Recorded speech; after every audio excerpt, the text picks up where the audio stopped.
Hey everybody, my name's Allie, and this here is Kevin, and we are on a weight loss journey to become skinny.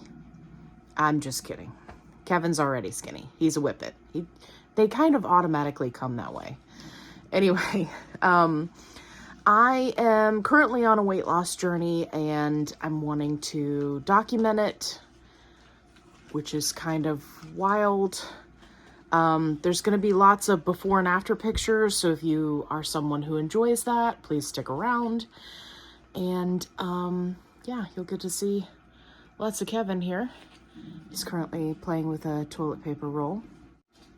Just right off the bat, to get everything started, I am currently using Mounjaro, which, for those of you who don't know, is an injectable that is used to help people like me with diabetes, and kind of one of the side effects is that you lose weight, right? So you see a lot of people that are taking it for specifically that reason. I have done a ton of research, and I am going to be implementing all of that research here. So every time you see those TikTok videos where it's like, oh yeah, here's your top 5 tips. Yeah, I'm doing all of those things. So if that's something that you think might be helpful to you, like what actually works, what doesn't work, make sure you hit that subscribe button. And yeah, let's just get right into it. Week 1. Kevin, do you want to say hi to everybody? Okay, let's talk about week 1. Let's talk week 1. So after doing a ton of research, I decided that I was going to do the injection in my right thigh. I'm right-handed. From what I could find, the majority of people were saying this is a really good place to start. It's also a really good place to kind of come back to, because you don't want to inject in the same place over and over, because it tends to give you fewer side effects. So I said, okay, for the first time, I'm going to do it in the thigh. Gave myself the injection. Totally fine. I started to feel, that was on a Friday night, by the way. So I opted for Friday night because of my work schedule. I wanted to be able to have time to kind of recoup in case the side effects were really horrible, right? I've got Saturday and Sunday before I got to go back to work on Monday. I started feeling the appetite suppression immediately. Food noise was gone immediately, which for me as a binge eater, huge deal. I mean, I wasn't thinking about food at all. It was crazy. And I remember thinking to myself, oh my God, is this how normal people are? They just like live their lives and do things and don't think about food. This feels weird, but it was great. My mind was very clear. Went to bed, had nightmares all night, kept waking up, which is unusual for me. And then the next day, just absolutely exhausted. If you have ever had the flu, then you will understand the type of fatigue that I'm about to describe. So it feels like you have 50-pound weights tied to each of your arms, each of your legs. Like, just getting up and taking a shower takes all the energy that you have. And then you're right back in the bed again. So thankfully, I was prepared for that, and I did a lot of the things that people suggested, which was make sure you're super hydrated, make sure you're, taking your electrolytes, make sure that you have foods on hand that you're excited about, because I had zero care about food. None. If I could have gone the entire day, and I probably could have without eating, I totally would. But people said, don't do that because you'll actually make yourself feel worse. So I forced myself to eat, and I would do protein shakes. I did a salad and worked in some bell peppers and things like that to try to get some fiber in there. I also went ahead and preemptively took a fiber supplement, which a lot of people recommended, because one of the side effects is that, you can become constipated. So I took the fiber supplement, I ate vegetables. If I couldn't get anything down, I just kept going with protein shakes. Protein shakes, protein shakes, protein shakes. I kept the electrolytes up, and towards the end of the night, Saturday night, I started feeling a little bit better. Sunday, doing better, had more energy, up and moving around, still getting exhausted very quickly, but I was able to get things done if I spaced them out over time. So I would, get the laundry started, go lay down. Go over, move laundry over, lay down.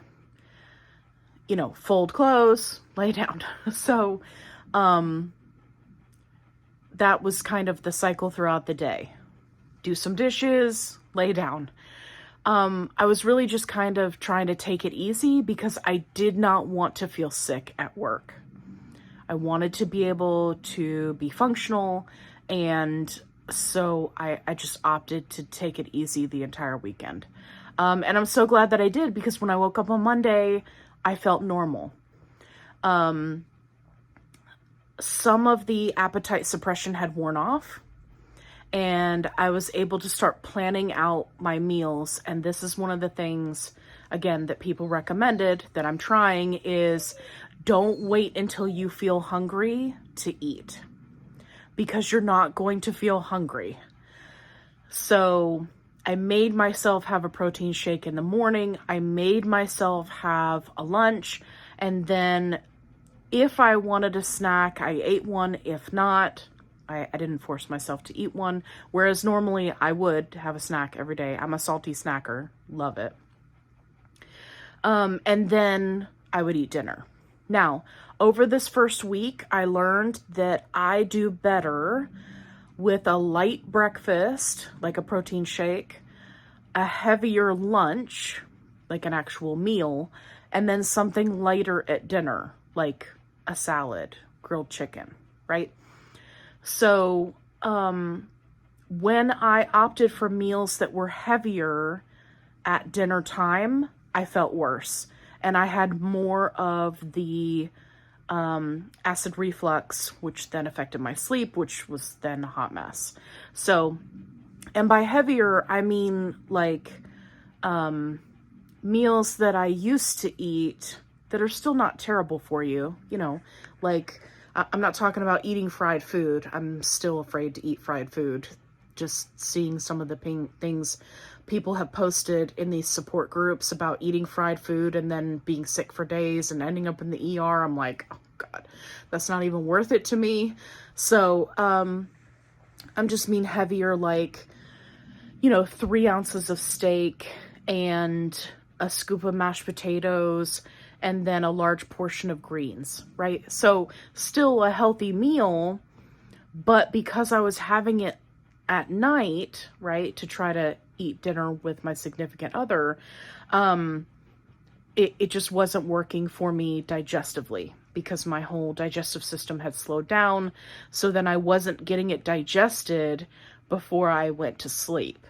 And that was problematic. So all of that trial and error, I figured out, okay, lighter on breakfast, heavier at lunch, lighter at dinner.